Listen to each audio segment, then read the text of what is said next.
late, you know. Oh, I wonder where he is. Oh, hiya, Jim. Hi. Well, look, we still have a few minutes before we go on the air. I'd like to tell you about the time that Eleanor and I went down to Oh, let's save the talk. Can't we agree that capitalism is an economic system? A system for the production and distribution of things we need and want? I won't agree to that. Not until you say something about government, too. There has to be a legal basis for any economic system to operate. Well, it's easy to see that you have different ideas of what capitalism is. Maybe we should talk about what it is not. It is not a system of strict governmental control and planning in which a dictator or board tells people what jobs they may hold and what goods they may produce. And it's not a system of government ownership. Let me tell you about something. It shows that the basis of the capitalistic system is private property. It happened when Eleanor and I went down to get the things for the class weenie roast. We went to Mr. Brown's store. Well, that's what I mean. Mr. Brown really owns property. All those store fixtures and the groceries in there, and, well, the whole store. It's his property, and he can do almost anything with it that he likes. We needed weenies. Mr. Brown had weenies. It's as simple as that. You might argue about his prices. Anyway, Eleanor did. But after all, he has a right to earn something for the goods and services he supplies, and he does supply services as well as goods. When we agreed to buy everything from him, weenies, buns, marshmallows, and charcoal, he agreed to give us extra service, deliver everything in his truck. And since we didn't have enough cars, he agreed to make another trip and take a lot of the kids out to the picnic. And he could help us that way because the truck is his private property, and he can do just about anything with it that he wants. That's how a capitalistic system operates. The people own property and use it to provide the goods and services that all of us need. That's what I mean about government. Mr. Brown's very right to own property is guaranteed by our Constitution. Yes, but, well, Bill's missed the whole point to what happened at Mr. Brown's store. Mr. Brown has property, all right, but that's not what he's interested in. And he does help supply us with things we want. But that's not why he's in business. He's in business to make money. There's the basis of the capitalistic system, the profit motive.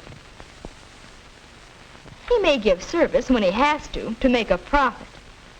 Well, when I complained that his prices were too high, he could see those profits going right out the window if we didn't buy from him.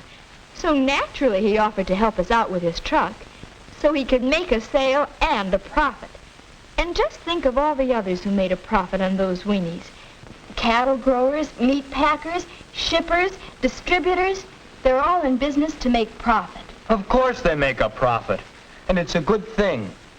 That's the incentive that makes capitalism work, to give us more of the things that we need. That's the incentive that other economic systems lack. I think you've both missed the point. It's competition. That's why Mr. Brown offered his truck. He wanted to make sure you'd buy from him and not from a competitor. And why was he free to make that offer?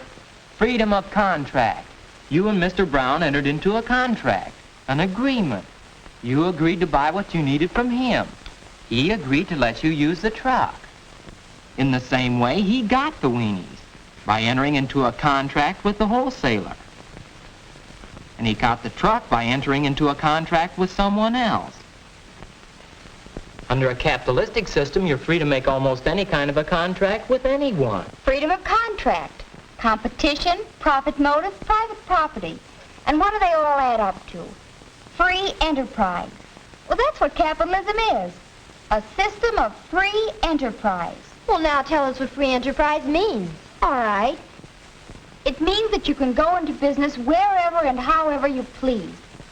Anybody can go into any business. Any legal business, that is. But I still say you can't leave government out of the discussion. Government must at least guarantee the right of private property and freedom of contract in order that... Wyatt, please, everybody. We're on the air in a few seconds.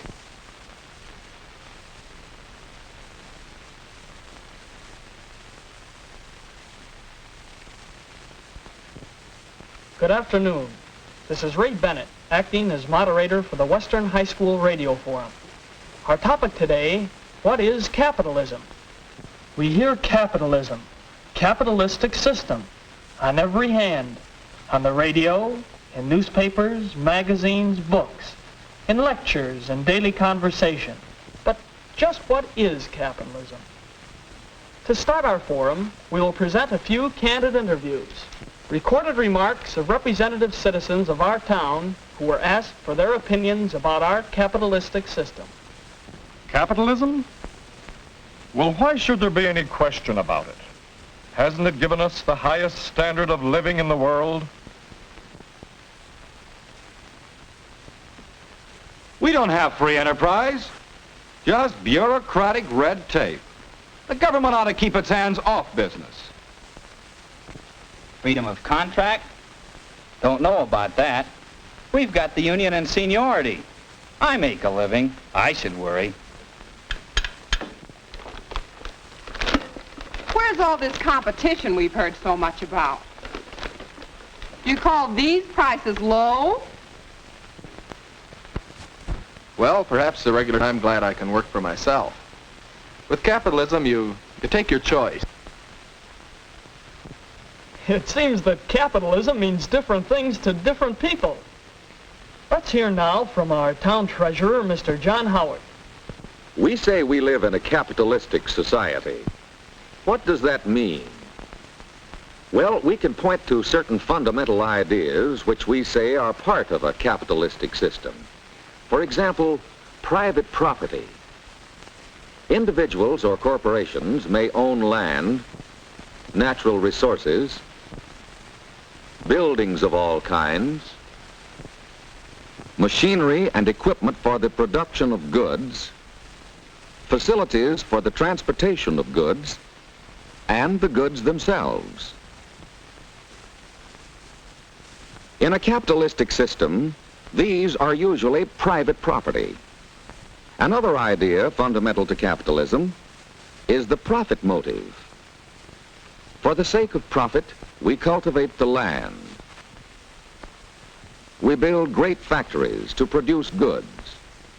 We sell for profit. The goods thus produced, we transport over large distances, still for the sake of profit.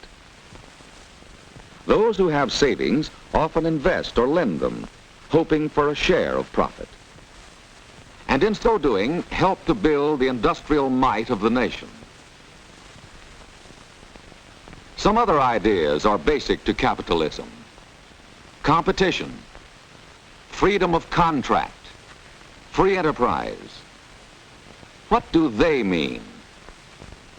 Could these rights exist without laws that define and protect them?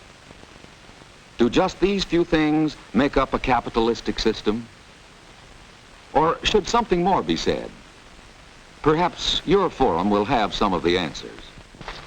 There is more to be said, Mr. Howard. A great deal more.